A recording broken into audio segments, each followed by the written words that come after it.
म्हणजे माझं गाव करमाळा तालुक्यात सोलापूर जिल्ह्यात जेऊर नावाचं गाव आहे. करमाळा आणि जेऊर असं दोन्हीकडे मी वाढलो. तसं मला लवकर शाळेत घातल्यानं मला शाळेचा खूप तिटकारा निर्माण झाला आणि करमाळ्यात तालुक्याचं ठिकाण आहे आणि मला आठवतं तर माझ्या गल्लीतच माझी शाळा होती, मराठी शाळा, जिल्हा परिषदेची शाळा. आणि त्या काळची गुरुजी ती कुणी लिहिली कविता काय माहिती, छडी वाजे छमछम, त्या कवितेनं प्रेरित शिक्षक असायचे त्या काळातले. आणि ते इतकं मारायचे ते की मला बऱ्याच शिक्षकांची भीती वाटायची. आणि एकच शिक्षक होते गलांडे गुरुजी म्हणून, तर ते खूप प्रेमळ होते. ते कधी मारायचे नाहीत आणि प्रेमानं बोलायचे. तर त्या एकट्या माणसाबद्दलच आश्चर्य वाटायचं की हे असे कसं काय एकटेच. तशा काळात शाळेत असल्या कारणानं खरं तर मला 7वी 8वीत माझं नाव लिहिता यायला लागलं आणि इनिशियल काय असतं हे मला माहीत नव्हतं. मग मी करमाळ्यातून मी खूप वाह्यात आहे म्हणून मला शाळेतून काढलं आणि जेऊरमध्ये टाकलं. शिकणं सोडून जे काही करायचं होतं म्हणजे तथाकथित अर्थानं, खरं तर मी खूप शिकत होतो, आत्ता ते लक्षात येते. आणि शाळा नावाची किंवा एकूणच विद्यापीठीय शिक्षण सगळी मला व्यवस्था, एक रॉकेलची रांग असते ना की एका वेळेस तुम्हाला अनेक जणांना रॉकेल वाटता येत नाही. एकच दुकानदार असतो आणि 25 जणं जर रॉकेल घ्यायला आली तर ते देता न येण्याची असमर्थता तुम्हाला रांग लावायला मजबूर करते. तर ही शाळा आणि ही शिक्षण व्यवस्था मला बऱ्याचदा ही रांगच वाटते की तुम्ही ही परीक्षा पास करा, ती करा, ती करा. आणि मग 25शीत वगैरे आपण काम करायला लागतो आणि तोवर काम करायची उमेद सगळी गेलेली असते. 25शीत कोणी काही काम करायला सुरुवात केलं म्हणजे मला अवघड वाटतं. मला वाटतं आता 10व्या वर्षी पोरांना हाताखाली घेऊन काम करायला पाहिजे. आपल्याकडे तर उलटं ते परत बालमजुरी वगैरे. त्यांच्यावर बळजबरी नका करू, पण त्यांना करू द्या काही. कम्प्युटरला हात लावला तर लावू द्या, तुम्ही वाजवत असाल तर त्यांनी वाजवू द्या, काही करू द्या. पण आपल्याकडं खूप विचित्र अप्रोच आहे. आणि मोठी माणसं म्हणजे मी लहान असताना मला नेहमी वाटायचं की काही त्यांच्याकडे गेलं की ते म्हणजे हे जा तिकडे खेळ, आम्ही जरा महत्त्वाचं बोलतोय. आणि मला तेव्हापासून एक क्युरियोसिटी होती की हे काय महत्त्वाचं बोलतात मोठी लोक. आणि आत्ता कळतं की मोठी लोकच सगळ्यात बकवास बोलतात. आणि लहान मुलं खूप छान, खूप इंटरेस्टिंग आणि खूप काहीतरी आशय संपन्न ते बोलत असतात. आणि मोठी माणसं कोणाच तरी कुचाळक्या करत असतात, कोणाला तरी नावं ठेवत असतात, निगेटिव्ह काहीतरी बोलत असतात. ह्या सगळ्या ह्याच्यात शाळा आणि दवाखाना मी नेहमी म्हणतो की ही माझ्या कल्पनेतलं डिझास्टर आहे. हे सगळ्यात भयावह गोष्ट कोण आहेत तर दोन, दवाखाना आणि शाळा. आणि शिक्षक पण मला खूप म्हणजे असं ना, शिक्षक ज्याला गुरु म्हणावं असे शिक्षक खूप कमी भेटले. आणि मग मी वाह्यातपणा म्हणजे की शाळेत कधीच मन लागायचं नाही, तर शाळेत जातो म्हणून घरनं निघायचो आणि शाळेच्या दिशेला जायचं इन्शर्ट वगैरे करून आणि तिकडून कल्टी मारायचे आणि व्हिडिओ सेंटरमध्ये जाऊन बसायचं. आणि मी म्हणजे रोज 2 शो बघायचो. माझी शाळा 11 ते 5 असायची, तर मी 12 ते 3, 3 ते 6 2 शो बघायचो.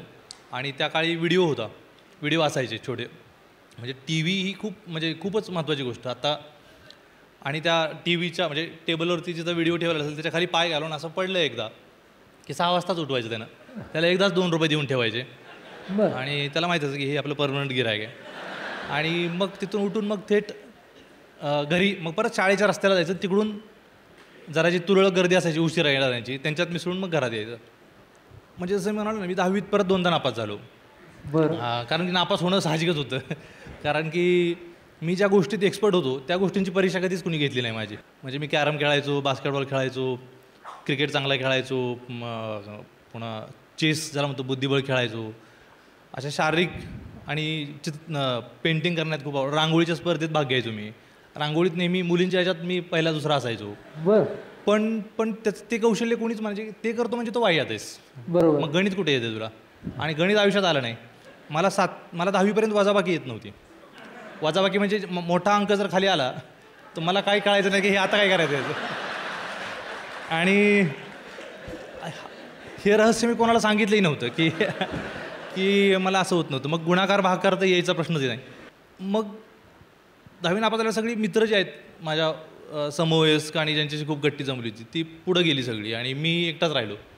आणि एकटा राहिल्यावर आता करमणुकीत साधन काही राहिलं नव्हतं. जेऊरला आलतो तिथं व्हिडिओ होते, पण त्या काळात माझी परिस्थिती घरची इतकी हालाकीची होती की 1 रुपया मिळणंही मुश्किल होतं. मग सिनेमाला जायचा काही प्रश्न नव्हता. तर कोणाच्या तरी हातात एकदा पुस्तक बघितलं कुठलं तरी, तर ते पुस्तक घेऊन वाचलं आणि पुस्तक वाचल्यावर मजा आली. वेळ छान गेला, काहीतरी कळाल्यासारखं वाटलं.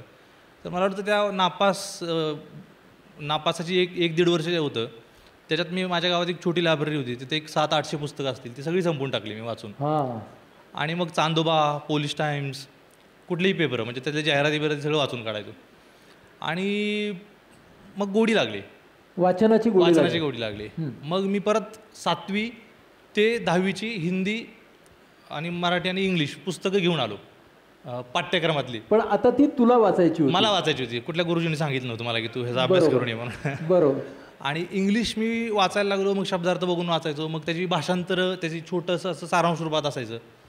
मग तेव्हा मग the picture of Dorian Gray, Oscar wild आणि दोस्तोव्स्की, मायकोव्स्की अशा सगळ्यांच्या गोष्टी होत्या. ते वाचल्यामुळे त्यांच्याबद्दल रस निर्माण झाला. मग त्यांची कुठं पुस्तकं आहेत ते शोधायला लागलो. मग प्रेमचंद, आणखी दुष्यंत कुमार, त्याच काळात मला गुलजारांची ती मोगली नावाची सिरियल येत होती, तर ते जे कोणी लिहिले म्हणून मी शोध घेतला की नाही का, जंगल जंगल बात चली हे पता चला आहे, चड्डी पहन के फूल केला आहे. म्हटलं यार हे खूप छान लिहिलं, हे कोणी लिहिलं आहे. आणि मग मला गुलजारांची ओळख झाली. मग असं सगळं ज्याला काय म्हणू की छान छान जे आवडायचं ते शोधायला लागलो. आणि त्याची काही परीक्षा, जसं मगाशी म्हणालो की ते परीक्षेमुळे नव्हतं शोधत, मला आवडायचं. आणि मग मला कळलं की आपण परीक्षा पास होऊन बघू. आता जर पुस्तकं शाळेतच असतील तर आता ते पण पास होऊन बघू. मग 10वीला माझा एक मित्र होता आसिफ म्हणून, तर त्याला मी सगळं सांगितलं की यार मला काहीच गणित येत नाही, इंग्लिश मी काहीतरी पाठांतर करेन, मला कळत नव्हतं इंग्लिश पण पाठ करेन मी. आणि गणित, मग मी गणित पण पाठ केली की हे दिसलं की हे सगळं लिहून काढायचं असं. आणि अशी खूप गणितं पाठ केली मी. आणि भूमितीची काही यायची, काही सूत्र, कारण की आकृत्या काढायला, चित्र काढायला मला मजा यायची. तर भूमिती आणि काही पाठ केलेल्या गणितांच्या जीवावर पास झालो. आणि मग त्याच्यानंतर मग काही नापास झालो नाही.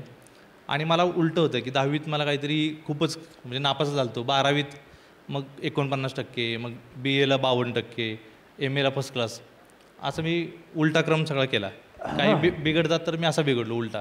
हां. पण आता तू मला सांग की MA, तू 2 MA केलंस, त्यातलं एक MA मराठीमध्ये केलंस, ते दुसऱ्या MAची पण एक कहाणी आहे. मी शिकलो, 12वी पास झालो, मग BA केलं, मग MAला आलो, मग MA केलं, पण नोकरी काही कळना. आता नोकरी काय करणार आपण, आणि कविता वाचून समजून घेऊन काय शिकवायचं आहे कोणाला. आणि मग सगळेच ज्ञानेश्वरांपासून, आणि मग अभ्यासक्रमाला BAला मला ज्ञानेश्वरीचे काहीतरी एक अध्याय होता, तर मी सगळेच अध्याय म्हणजे ज्ञानेश्वरीच वाचून काढली. आणि मला त्याच्यातच मजा यायची, पण उत्तर काय लिहिता यायची नाहीत. मला वाचून काढायचं, माझ्या अभंगाचे अभंग सगळे पाठ होते, पण उत्तर लिहिता यायचं नाही. मार्क्स मला तसेच पडायचे, मग 50-48 असे. MAला आलो तर तेव्हाही मग वैचारिक वाङ्मय म्हटलं तर आगरकर आणि लोकहितवादी फुले होते, तर फुले वाचले तर फुलेंच्या प्रेमातच पडलो. मग समग्र फुले वाचून काढलं, आगरकर वाचले. आणि मग जयकर नावाचं जी लायब्ररी आहे ते इतकं सुंदर प्रकरण आहे, म्हणजे त्या लायब्ररीत जायला आणि तिथं आत बसायला इतकी मला मजा यायची. तर मी पुस्तक कधी इश्यू करायचो नाही, माझ्या नावावरती घ्यायचो नाही. तर मी तिथं पुस्तक उचलायचो आणि कुठल्या तरी कोपऱ्यात जाऊन बसायचो आणि तिथंच वाचायचो. आणि त्या काळात मग सगळं वाचलं तर खूप मजा यायला लागली. आणि MA केलं, परत मग मी BEdसाठी प्रयत्न केला. MAला मला फर्स्ट क्लास होता, BAला 52% होते. तर सगळीकडे मग BEdची काय अवस्था आहे सगळीकडेच माहिती आहे. मग BEd करून नोकरी करावी असं जे वाटत होतं, तर ते काही शक्य झालं नाही. त्या काळी डोनेशन किंवा ज्याला लाच म्हणू ती द्यायची काही परिस्थिती नव्हती. आणि मग परत काय करायचं म्हणून परत विद्यापीठात आलो, MPhilला ॲडमिशन घेतलं. मग तिथं टाईमपास करत बरीच कामं करायला लागलो. मग तिथं कारण की कमवा आणि शिका असा जो प्रकार स्वतंत्रपणे सुरू होता माझा. मग वॉचमॅनगिरी केली, इस्त्री मला खूप चांगली करता येते, इस्त्रीच्या दुकानात काम केलं, कारण की माझ्या मित्राचं दुकान होतं गावात इस्त्रीचं, तर तिथं टाईमपास म्हणून इस्त्री करायचो. इस्त्रीच्या दुकानात केलं, टेलिफोन बूथवर बसलो. आणि हे असं जात असताना कळालं की काय होत नाही. सेटनेट नावाची परीक्षा परत पास होत नव्हतो मी. आणि गंमत म्हणजे सेटनेटला बरेच जण, एकदा कवितारतीचं वाङ्मयीन कार्य, असा कवितारती नावाचं नियतकालिक आहे की ज्यांना खूप मोठं वाङ्मयीन कार्य केलं आहे, डॉक्टर पुरुषोत्तम पाटलांनी ते हे केलेलं. तर कवितारतीचं वाङ्मयीन कार्य विशद करा असा प्रश्न होता, आणि मी काहीच लिहिलं नाही. आणि माझ्या मित्रांनी सांगितलं की ते नागराज मंजुळेसारख्यांच्या कविता त्याच्यात छापून येतात, माझ्याच कविता त्या पाठ असलेल्या लिहिल्या. आणि मला बाहेर आल्यावर सांगितलं की तुझ्या कविता लिहिल्या आम्ही त्याच्यात. आणि मी स्वतः लिहिलंच नाही, कारण की मी स्वतःबद्दल कसं लिहू असं कदाचित मला वाटलं असेल. आणि मला कळालं की आपण परीक्षा देण्याच्या लायकीची नाहीत. आपल्याला कविता लिहिता येते, पण त्याचं ते त्या 2 तासात 2.5 तासात जे काही कार्यक्रम करायचा आहे आणि तो काय आपल्याला येत नाही. आणि मला माझे भाऊ, माझे मित्र, मिथून होता त्या काळात, मिथून आणि मी एकत्र, तर मिथून मला इतकं समजून सांगायचा की जा तू तू अरे पास होशील, तू इतकं तू वाचतो, तुला ग्रामीण म्हणजे कादंबऱ्यांची नावं सांगा असं जर म्हटलं तर तू 100 सांगशील, लोकांना 10च पाठ असतात, तर तू का लिहित नाहीस? पण तिथं गेले परीक्षेला जाऊन बसलो की जी सर्दी सुरू व्हायची माझी, मी इतक्या मोठमोठ्याने शिंकायचो की मला वाटतं सगळ्याचीच परीक्षा फेल करतो काय की मी बाकीच्यांना, म्हणून मी उठून यायचो. तर ती एक काहीतरी विचित्री मनोवस्था असते ना, आपण खचून गेलेलो असतो. त्या काळात कसं तरी मी ते परीक्षा पास व्हायचा प्रयत्न करतो, तो झालो नाही. आणि मिथून मासकॉमचा शिक्षक पुण्याला झाला, नगरला झाला, अहमदनगरला. आणि मग मी त्याचा विद्यार्थी झालो तिथे, कारण मासकॉम नावाचा प्रकार कोणाला माहीत नव्हता. आणि मासकॉममध्ये काय शिकायचं बाबा मास कम्युनिकेशनमध्ये, तर मग तो मला सांगायचा की असं असं. मग आम्ही पुणे विद्यापीठ, सोलापूर विद्यापीठ आणि अशा काही ठिकाणी दोघंजण ते पॉम्पलेट वगैरे घेऊन गेलो, विद्यार्थ्यांना सांगायचो. मी त्याचं काम करत होतो, मी काहीच करत नव्हतो म्हणून. आणि असं सगळे शोधून आलो आणि अगदी शेवटी जुलैच्या एंडिंगला दुसरा माझा एक मित्र आहे, त्याने एक आयडिया काढली. मी त्याला म्हणतो तू ॲडमिशन घे, कारण की तू नुकताच ताजा BA झाला होता. आणि मी म्हटलं की तू घे ॲडमिशन. तर तो म्हटला असं काही करायचं असेल तर तूच घेतलं पाहिजे ॲडमिशन, कारण की हे सगळं तुला जमतं. म्हणजे पत्रकारिता नावाची जी गोष्ट आहे, लिखाण वगैरे, तर तू चांगला म्हणजे लिहितो, चांगला बोलतो, कदाचित तू पुढे जाऊन अँकर होशील टी व्हीतला. आणि त्यानं भरीला घातलं. मिथूनला फोन केला, मिथूनने माझ्या भावाला फोन केला. माझे भाऊ माझ्यापेक्षा सगळे धाकटेत. आणि मग त्यांनी विचार केला की ह्याला ॲडमिशन घेऊया. मग त्यावेळेस 20,000 रुपये फी होती. आणि मला वाटलं की 20,000 माझ्यावर लावणं म्हणजे परत राड आहे, कारण की जो घोडा कधीच जिंकत नाही त्याच्यावर परत 20,000 लावले तर अजून. पण त्यांनी बळजबरीच केली की तू घेच. पण मनात वाटत होतं की घ्यायला पाहिजे, जिथं फिल्म बनवतं आहे ते. कारण चित्रपट हा माझ्या लहानपणापासूनचा आवडीचा विषय आहे. म्हणजे इथं जेवढे कोणी चित्रपटाचे रसिक असतील त्यातला म्हणजे मी महत्त्वाच्या 10 मधला एक असू शकतो, कारण मी इतके चित्रपट बघितलेत. म्हणजे अमिताभ, जितेंद्र, मिथून, गोविंदा आणि त्या काळातले कुठलेही पिक्चर. आणि फक्त हिंदी नाही, हिंदी, मराठी, जॅकी चॅनचे इंग्लिश आणि ब्ल्यू फिल्म्स, असं सगळं काही त्या काळी जे काही दिसेल ते बघण्याचा कार्यक्रम माझा होता. तर मी असा हार्डकोर रसिक असल्यानं, दर्शक असल्यानं, चित्रपटाचं काहीतरी आपल्याला आता पडद्याच्या समोरच्या ऐवजी पडद्याच्या मागं जाता येते अशा विचारानं मी एकदम थ्रिल झालो. आणि म्हणजे त्या मास कम्युनिकेशनमध्ये पहिल्यांदा तुझा त्या चित्रपटाशी संबंध आला किंवा चित्रपट माध्यमाशी संबंध आला? हां, म्हणजे ॲज अ मेकर. खरं तर त्याच्या आधी मिथून मासकॉम केलं होतं त्याने एक शॉर्ट फिल्म बनवली होती, तर तेव्हा माझा खरं हे आला. आणि त्याने जरा मग मला सांगितलं की वेगळ्या फिल्म आहे. त्यांनी 1-2 फिल्म मला दाखवल्या, आम्ही त्याच्यावर चर्चा केली. मला वाटतं ती कास्टावे नावाची एक फिल्म होती. हो, मोझार्ट जो आहे संगीतकार, त्याच्यावरची एक फिल्म होती. अशा फिल्म बघून मला कळलं की आपल्या बॉलिवूडच्या नाच गाण्यांच्या शिवायसुद्धा खूप वेगळ्या फिल्म बनतात. तर तेव्हा ते पहिल्यांदा कळालं. आता तुझ्या पहिल्या चित्रपटाच्या निर्मितीकडे आपण येऊया. हा एक लघुपट होता, लघु चित्रपट होता नाही का, पिस्तुल्या नावाचा. ही आयडिया तुला कशी आली आणि हा चित्रपट तू कसा तयार केलास त्याच्याबद्दल आम्हाला सांग. मी जसं सांगितलं की मी खूप आधीपासून खूप सिनेमा बघतोय. म्हणजे लहानपणापासून सिनेमा बघायचो. आणि म्हणजे बॉलिवूडची सगळ्यांनी माहीत असल्या कारणानं म्हणजे बॉलिवूडचं वर्णन करण्याची गरज नाही की हिरो हिरोईन, बदला, गाणी आणि म्हणजे खूप सुंदर म्हणजे दिसणारे लोक चित्रपटात. तर त्या काळात ते कळत नव्हतं. मला मजा यायची की मी अमिताभ आहे असं स्वतःला समजूनच वागायचो, किंवा मी कुणी म्हणजे कुठला हिरो असेल तर मी आहे. पण कधीच मी तसा नव्हतो, कारण की त्याचा रंग माझा रंग ह्याच्यात साम्य नाही, माझ्या दिसण्यात त्याच्यात साम्य नव्हतं. माझ्या भाषेत, माझ्या जातीचं मी जे आहे, शर्मा, वर्मा किंवा अजून कोणीतरी असेल तर तसा मी कधीच नाही. मंजुळे ना माझा हिरो कसा असू शकतो हे मला उशिरा कळायला लागलं की तू या व्यवस्थेत विलन आहेस, व्यवस्थितच तू दलित आहेस, तू काळा आहेस, तुझ्या काय प्रकारे तू काय असू शकतो, तू आहेस. तर फिल्म नावाची गोष्ट आजपर्यंत खूप अशा मेणबत्तीसारख्या गुळगुळीत माणसांच्या चेहरे असणाऱ्या लोकांचीच इंडस्ट्री आहे. म्हणजे त्यात अपवाद आहेत, पण आता तुम्ही जर घेतले आपले नगरचे आपले सदाशिव अमरापूरकर किंवा तुम्ही अमरीश पुरीसारखा माणूस घेतला की ते अभिनेते म्हणून, किंवा निळू फुले, प्रचंड ताकदीची माणसं ती. म्हणजे हे चित्र मला उशिरा कळायला लागलं की काय आहे. आणि मला लक्षात आलं की माझं प्रतिबिंब या चित्रपटात कुठंच नाही आहे.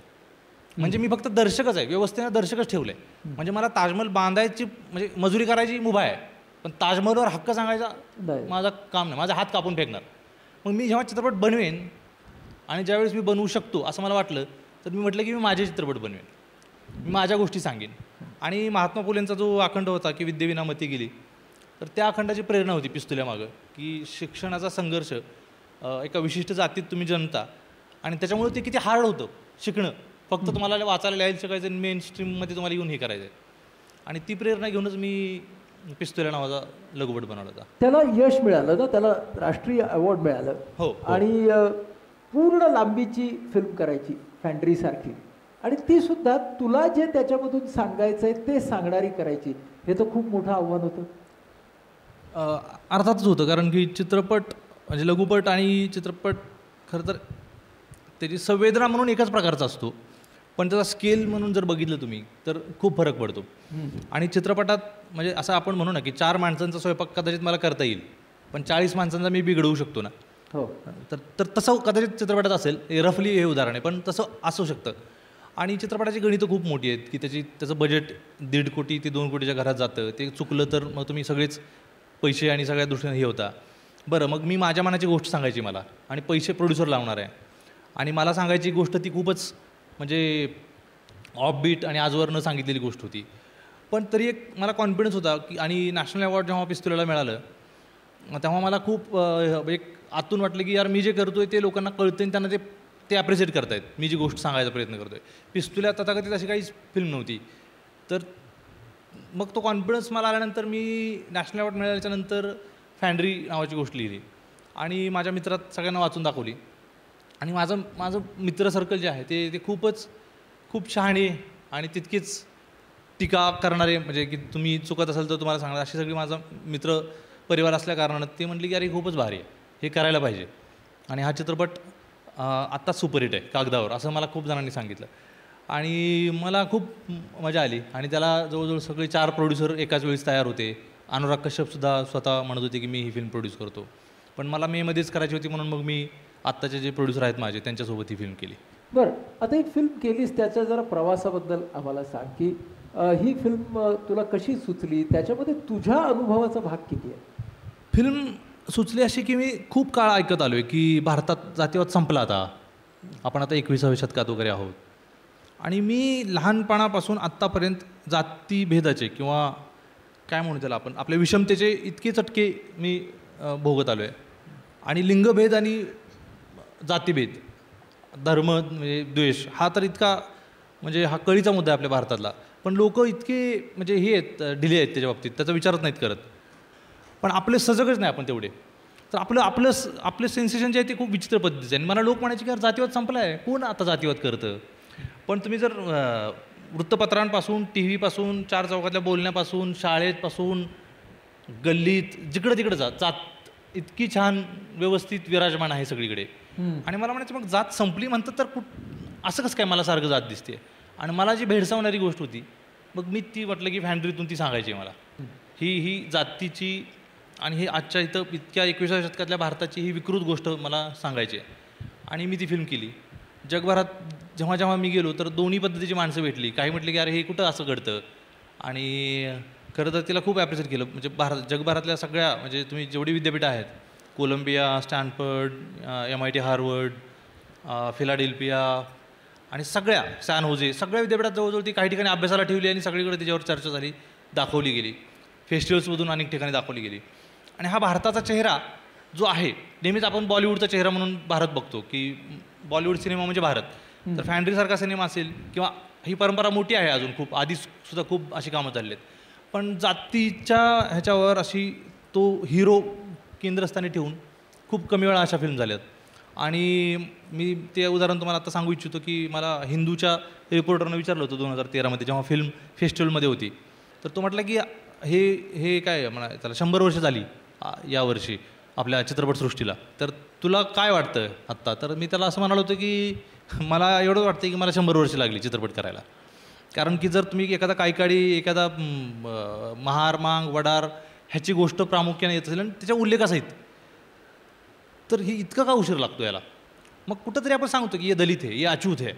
आणि मला त्यात, कारण की मी त्या वर्गातून आलो आहे, त्या समाजातून आलो आहे, त्या भागातून आलो आहे, तर मला तो खूप वाटतं की माझा आवाज मी मांडला पाहिजे.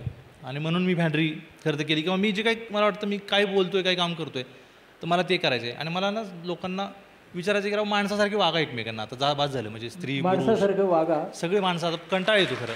सैराट हा जो तुझा आता येणारा चित्रपट आहे, त्यामध्ये सुद्धा तू एक वेगळी गोष्ट सांगतोयस. काय गोष्ट सांगतोयस? आता अर्थात ती वेगळी असणार आहे, कारण की नव्यानं मी सांगतोय आणि परत मी एक नवा माणूस आहे या जगात पण, या इंडस्ट्रीला पण त्याचा ॲप्रोच म्हणजे फॅन्ड्री झाल्यानंतर खूप लोक म्हणायचे, म्हणजे खूप ठिकाणी मला वाटतं उस्मानाबादमध्येच थिएटर बंद पाडलं काही लोकांनी, की ते गाणं का नाही त्याच्यात तुझ्या फिरतीचे इंचू. आणि त्यांना वाटलं की थिएटरवाल्यांनीच गाणं कापलं, म्हणून थिएटरवाल्यावर दगडफेक केली. आणि ते गाणं प्रमोशनल सॉन्ग आहे, ते फक्त आम्ही पब्लिसिटीसाठी वापरतो आहे असं सगळ्या इंटरव्ह्यूमध्ये मी सांगितलं होतं, अजय अतुलनं सांगितलं होतं, आमच्या प्रोड्युसरनं सांगितलं होतं. पण लोकांना ना इतकं गाणं बघायचं असतं की रोज यूट्यूबवर बघतील आणि परत थिएटरात येऊन तेच गाणं बघतील. आणि त्या गाणं बघून काय होतं मला ते पण कळत नाही. म्हणजे तुम्ही आता जर बघितलं की सगळीच गाणी म्हणजे हिंदी फिल्ममधली, ते गाण्यानं काय होतं, मग ते डिस्टर्बन्स सुरू होतो, म्हणजे तुम्ही गोष्टीत राहत नाही, पण तरी गाणी बघायचं. मग मी म्हटलं की हे आता मी माझ्या भाषेत पण बोललो आहे. फॅन्ड्री ज्या पद्धतीची आहे, सैराट जी आहे ही ती भाषा आहे की जी लोकांना आवडते, पण त्या भाषेत माझंच म्हणणं आहे. त्या भाषेमध्ये तुझंच म्हणणं आहे. मग भाषा तीच आहे पॉप्युलर, पण माझं म्हणणं आहे, कारण की सैराटमध्ये 4 ते 5 गाणी आहेत. बरं. आणि ती अजय अतुलनी गाणी केलेली आहेत आणि खूप सुंदर गाणी झाली आहेत. पण ती गाणी म्हणजे मी त्याला म्हणू ना, ते मोडून तोडून ज्या पद्धतीनं फिल्म सगळी डिस्टर्ब होऊन आपण ती वापरतो तशी न वापरता ती गाणी ती खूप छान त्याच्यात मर्ज होऊन किंवा त्याच्यात असे मिसळून त्या आलेल्या आहेत. सैराट वेगळी गोष्ट आहे. सैराटबद्दल मी जास्त बोलणार नाही, पण खूप हार्डकोर लव्ह स्टोरी आहे आणि प्रेमात पडणाऱ्या मुलांच्या वयाची ती गोष्ट आहे. बरं. म्हणजे 50शीतली उगीच माणसं कॉलेजला जाता येतं आणि वगैरे प्रेमात जातात, तर असं काही नाही. ही त्या वयाची पोरं आहेत. आणि आत्ता आम्ही जे बघतोय, आता मी माझ्या तोंडानं कौतुक करणार नाही माझ्याच फिल्मचं, तुम्ही बघा ठरवा. मला सांग, तुझी जी नावं असतात की नाही तुझ्या फिल्मची, पिस्तुल्या, त्याच्यानंतर फॅन्ड्री, आता सैराट, म्हणजे तू ना नावापासून आमच्यामध्ये एक कुतूहल निर्माण करतोस नाही का. हां. तर पिस्तुल्या हा जो तो मुलगा आहे त्याचं नाव आहे नाही का ते पिस्तुल्या. हो. कारण तो असा ज्यांना गुन्हेगार समाज असं समजलं जातं त्या समाजातला तो मुलगा आहे, म्हणून पिस्तुल्या, हवालदाऱ्या, म्हणजे अशी सगळी नावं त्या गुन्हेगार समजले जाणाऱ्या समाजामध्ये आहेत. फॅन्ड्री हे पण त्या भाषेतलं नाव आहे. सैराट म्हणजे काय? सैराट खरं तर खूप जणांना माहीत असेल, इथं जी जुनी लोक असतील त्यांना सगळ्यांना माहीत असेल नाव ते.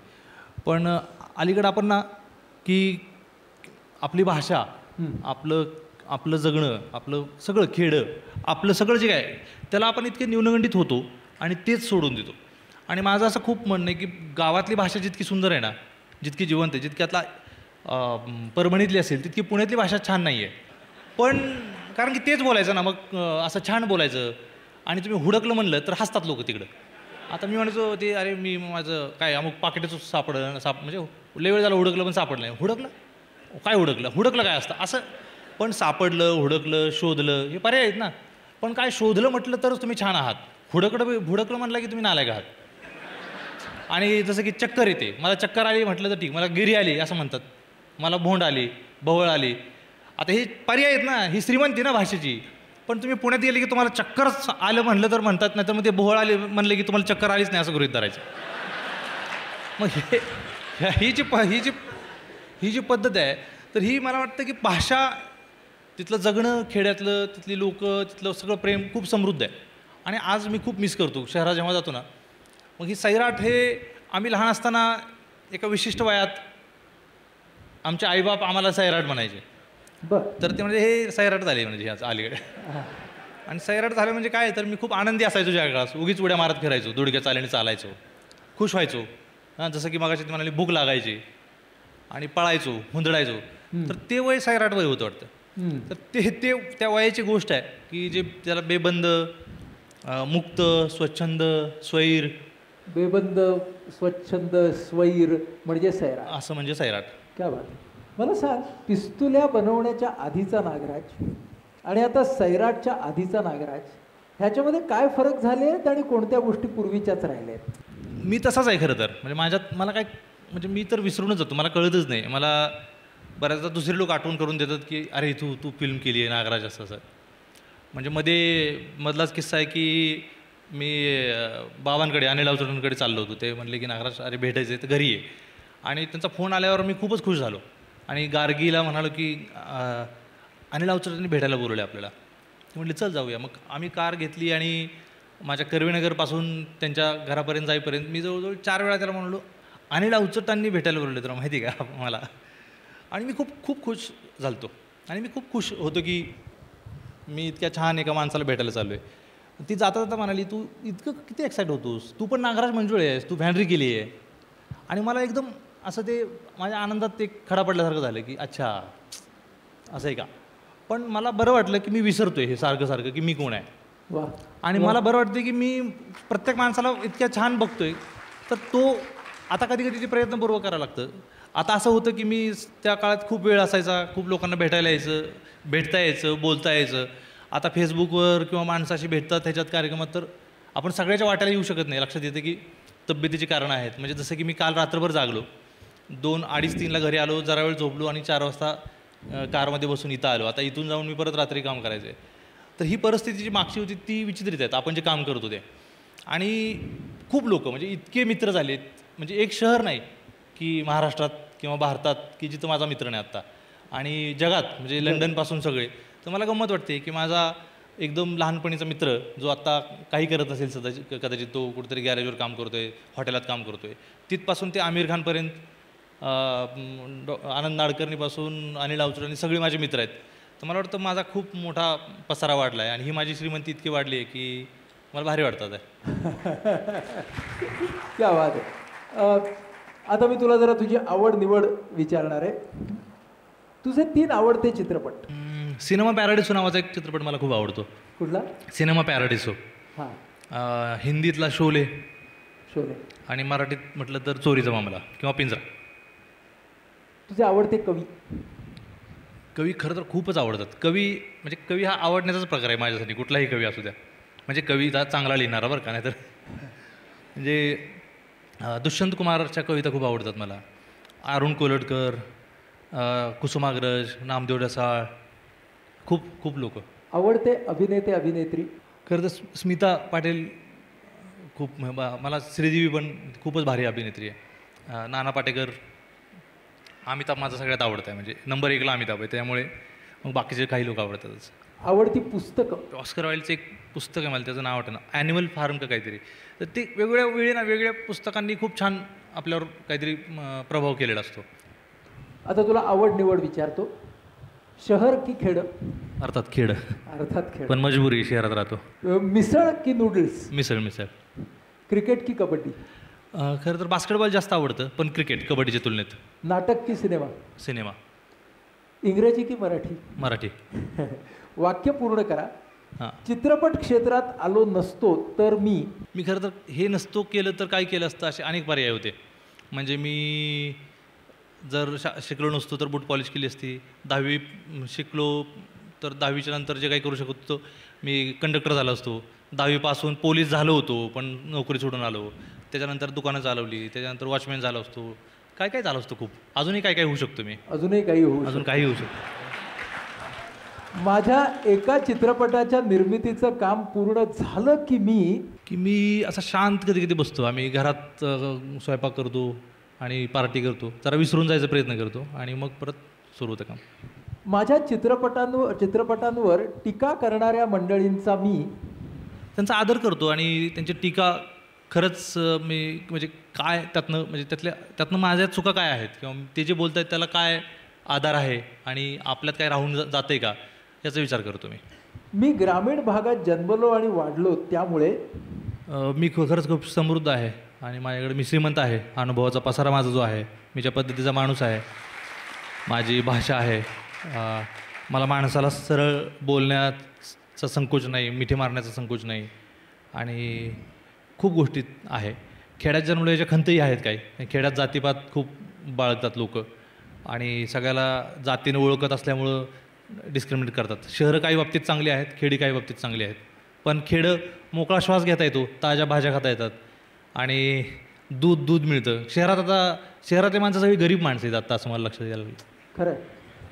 माझ्याप्रमाणे धडपड करून स्वतःचा रस्ता तयार करणाऱ्या प्रत्येकाने आपला आपला शोध घ्यायला पाहिजे. म्हणजे मला काय आवडेल आणि मला काय सापडेल ना हे कुणीच जगात सांगू शकत नाही. म्हणजे मी ज्यांना जे कळतं ना त्याच्या त्या ज्ञानावर बोलतो तो माणूस. म्हणजे माझे आई वडील त्यांना जे कळत होतं की ही नोकरी आहे आणि हे कर, तर ते तेच सांगत होते.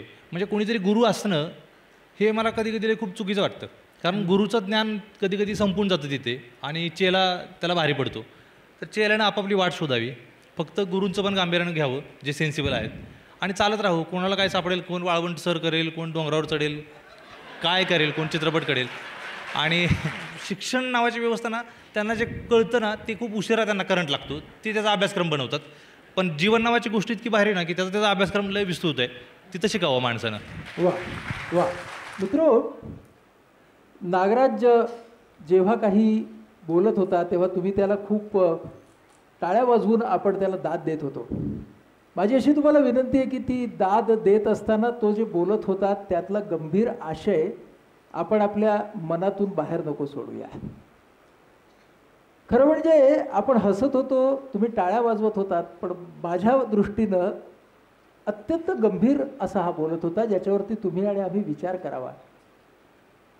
मला व्यवस्थेने फक्त दर्शक बनवलं होतं असं जेव्हा नागराज म्हणतो तेव्हा ती व्यवस्था तुम्ही आम्ही सर्वांनीच बनवलेली असते. त्या व्यवस्थेचा आपण पुनर्विचार करणार का नाही, हा नागराजने तुम्हा आम्हा सर्वांना टाकलेला प्रश्न आहे. याच्याकडे डोळेझाक करून चालणार नाही. या व्यवस्थेने दर्शक बनवलं आणि म्हणून त्याचा प्रवास सुरू झाला की मला माझ्या भाषेतली माझ्या जगण्याची गोष्ट सांगायची आहे. हा प्रवास जो आहे, या प्रवासाला असलेलं सामाजिक आणि सांस्कृतिक परिमाण तुम्ही आणि आम्ही निश्चितपणे विसरून चालणार नाही.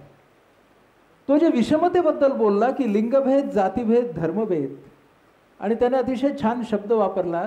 त्याची शब्दकळा बघा. तो म्हणाला आजही जात विराजमान आहे. विराजमान हा शब्द हा एका शैलीतून आलेला आहे आणि सैराट, पिस्तुल्या, फॅन्ड्री हे दुसऱ्या शैलीमधून आलेले आहेत. शब्दांमधले पर्याय म्हणजे श्रीमंती हा फार मोठा विचार नागराज आज आपल्याला देऊन जातोय, हे विसरून चालणार नाही. आणि शब्दामधली श्रीमंती जर आपण घालवू तर विचारांमधली श्रीमंती घालवू, विचारांमधली लवचिकता गेली आणि ताठरता आली तरच आपल्या सगळ्यांच्या मनात जे अतिरेकी विचार निर्माण होतात त्यातूनच तर हे सगळे भेद निर्माण होतात. हे नागराजने जे आपल्याला सांगितलंय ते कदाचित आपल्यापैकी अनेकांच्या डोळ्यामध्ये घातलेलं अंजन आहे, हे आपण विसरता कामा नये. मला खूप आवडलं तू जेव्हा शेवटी म्हणालास की मी बऱ्याच वेळेला विसरतो की मी कोण आहे. मी आम्हा सगळ्यांच्या वतीनं तुला हीच शुभेच्छा देईन की तुझं हे विसरणं तुझं आयुष्यभर चालू राहो. कारण तुम्ही आणि आम्ही निवडलेल्या भूमिकेचे गुलाम होत जातो. ती भूमिका म्हणजेच आपण आहोत असं आपण समजायला लागतो.